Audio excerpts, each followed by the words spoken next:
নমস্কার, আপনারা দেখছেন সংকেত মিডিয়া, সোজা কথা সহজভাবে। নমস্কার, শুভ সকাল। আজ ঈশ্বর কথার 23তম পর্বে শ্রী শ্রী কথামৃত থেকে পাঠ। এর আগে কথামৃত পাঠে আমরা শেষ করেছিলাম মাস্টার মশাই অত পরিচিত হননি নরেন্দ্রনাথ, ভবনাথ আরো অন্যান্য ভক্তদের সঙ্গে। তাই ওদের সঙ্গে যে আমোদ হচ্ছিল উনি সেইভাবে একটু ইতস্তত করছিলেন, মিশতে পারছিলেন না। সেই প্রসঙ্গে ঠাকুর একটা কথা বলেছিলেন। কি বলেছিলেন? দেখো, এর একটু উমের বেশি কিনা, তাই একটু গম্ভীর। এরা এত হাসি খুশি করছে, কিন্তু এই চুপ করে বসে আছে।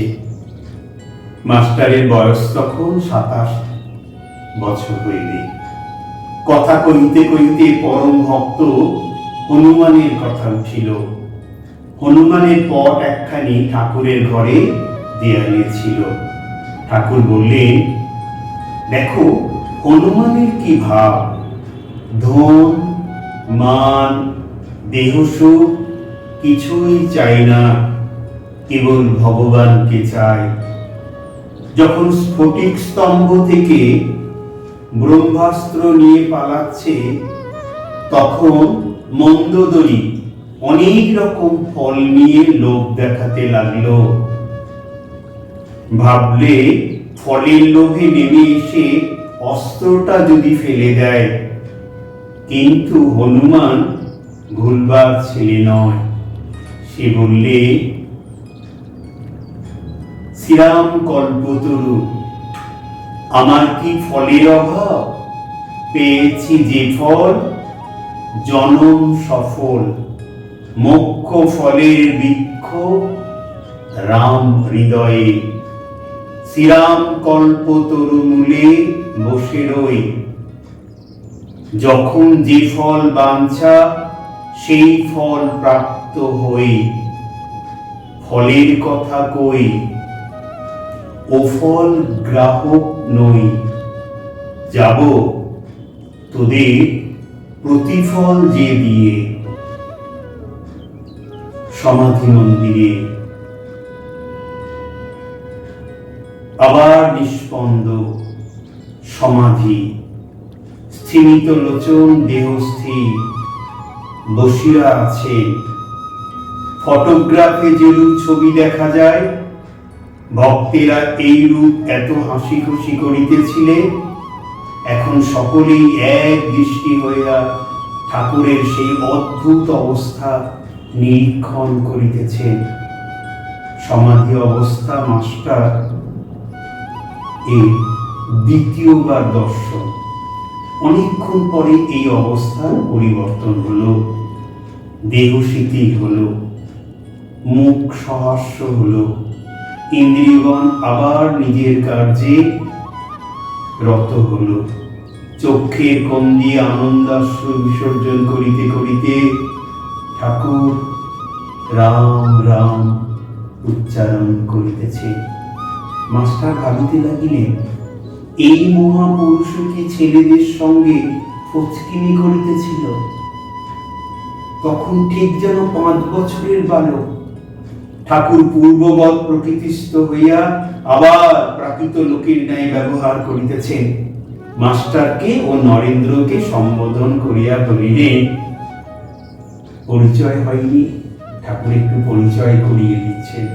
তোমরা দুজনে ইংরেজিতে কথা কও ও বিচার করো, আমি শুনবো। মাস্টার ও নরেন্দ্র উভয়ে এই কথা শুনিয়া হাসিতেছে। দুজনে কিছু কিছু আলাপ করিতে লাগলেন, ইংরেজিতে নয়, বাংলাতে। ঠাকুরের সামনে মাস্টারের বিচার আর সম্ভব নয়। তাহার তর্কের ঘর ঠাকুরের কৃপায় একদম বন্ধ। আর কি রূপে তর্ক বিচার করিবে? ঠাকুর আর একবার জেদ করিলেন, কিন্তু ইংরেজিতে তর্ক হইল না। বড় প্রশ্ন।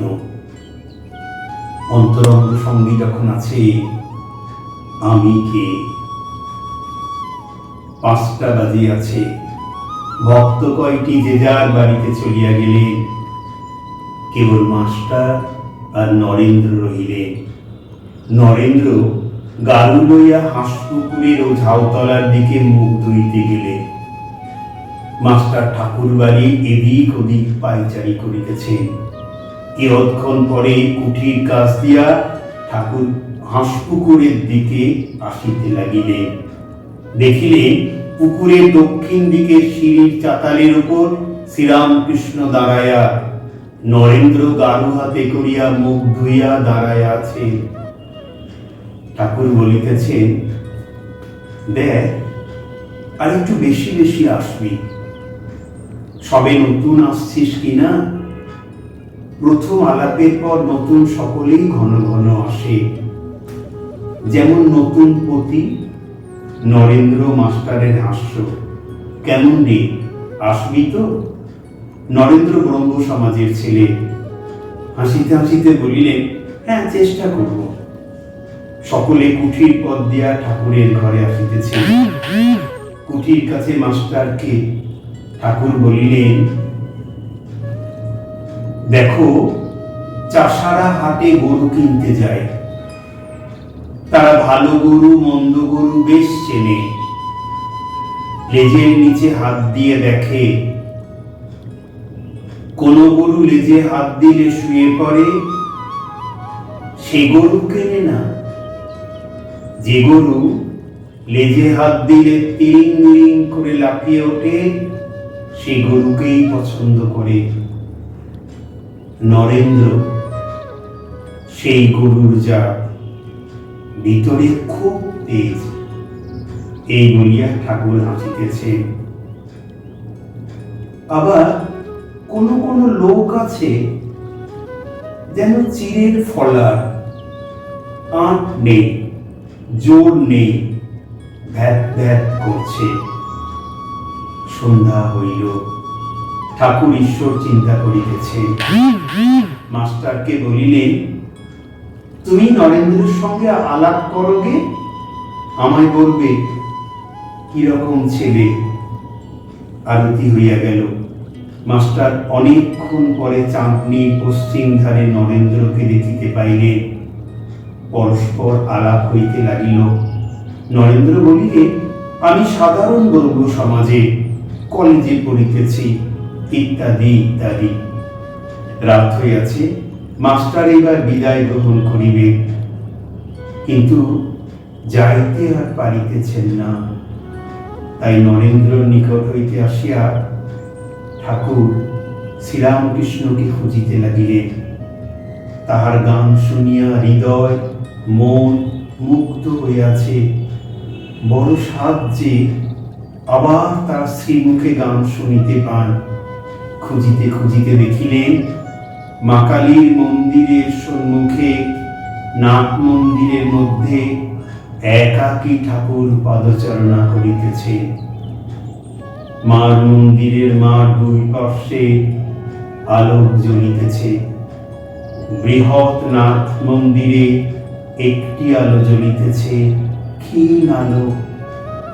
আলো অন্ধকার মিশিত হইলে যে রূপ হয়, সেই রূপ নাট মন্দিরকে দেখাইতেছে। মাস্টার ঠাকুরের গান শুনিয়া আত্মহারা হইয়াছে, যেন মন্ত্রমুগ্ধ সর্প। এক্ষুনি সংকুচিত ভাবে ঠাকুরকে জিজ্ঞাসা করিলে, আজ কি আর গান হবে? ঠাকুর চিন্তা করিয়া বলিলেন, না, আজ আর গান হবে না। এই বলিয়া কি যেন মনে করিল। অমনি বলিলেন, তবে তুমি একটা কাজ করো, আমি বলরামের বাড়ি কলকাতায় যাব, তুমি যেও, সেখানে গান হবে। মাস্টার উত্তর দিলেন, যে আজ্ঞা। ঠাকুর বললেন, তুমি জানো বলরাম বসু? আজ্ঞে না। শ্রীরামকৃষ্ণ বললেন, বোসপাড়ায় বাড়ি, বলরাম বসু। মাস্টারমশাই উত্তর দিলেন, আমি জিজ্ঞাসা করে নেব। শ্রীরামকৃষ্ণ মাস্টারের সঙ্গে নাথ মন্দিরে বেড়াইতে বেড়াইতে, আচ্ছা তোমায় একটা কথা জিজ্ঞেস করি, আমাকে তোমার কি বোধ হয়? মাস্টার চুপ করিয়া আছে। ঠাকুর আবার বলিতেছে, তোমার কি বোধ হয়? আমার আনা জ্ঞান হয়েছে। মাস্টার, আনার কথা বুঝতে পারছি না, তবে এইরূপ জ্ঞান বা প্রেমভক্তি বা বিশ্বাস বা বৈরাগ্য, উদার ভাব কখনো কোথাও দেখিনি। মাস্টার ইতিপূর্বে কি কি দেখেনি আর একবার পড়ি। জ্ঞান, প্রেম ভক্তি, বিশ্বাস, বৈরাগ্য, উদার ভাব। ঠাকুর হাসিতে লাগিলেন। আমাদের ব্যবহারিক জীবনে